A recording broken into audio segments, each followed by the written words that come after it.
Avevano lasciato Racalmuto per trasferirsi nel Catanese, un taglionetto con un passato scandito da mafia, processi e condanne, un presente per la famiglia Gagliardo fatto però di grosse difficoltà. Ieri pomeriggio la tragedia, improvvisa ma forse annunciata, una tragedia archiviata come figlia della disperazione.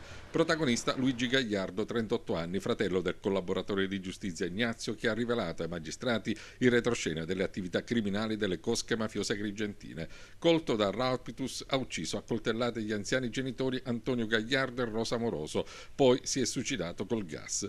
Luigi Gagliardo, condannato per mafia, da tempo era fuori dal giro, non aveva un'occupazione, abitava ancora con il padre e la madre, viveva la condizione di avere un fratello pentito e un altro ex sottufficiale dell'Arma. Tra l'omicidio e i suoi genitori non c'erano stati in passato, secondo quando si è appreso, dissapori violenti o contrasti. Secondo una prima ricostruzione, l'uomo avrebbe accoltellato prima la madre, casalinga, poi il padre, ex operaio di una cava in pensione, quindi avrebbe messo sui corpi una coperta. Dopo il duplice omicidio, Luigi Gagliardo ha preso una bombola del gas, ha aperto la valvola, si è steso sul divano e si è portato alla bocca il tubo di gomma, iniziando a respirare GPL e chiudendosi la testa dentro una busta di plastica. La morte è giunta per soffocamento. A scoprire la tragedia è stato il fratello, ex brigadiere in congedo, recato a trovare i genitori. Non avendo risposte e non potendo entrare nell'abitazione, ha chiesto aiuto ed ha trovato una scena agghiacciante. Luigi Gagliardo era stato condannato a 4 anni e 3 mesi di reclusione nell'ambito del processo antimafia Domino 2 alle cosche agrigentine, sentenza divenuta definitiva nel febbraio 2010.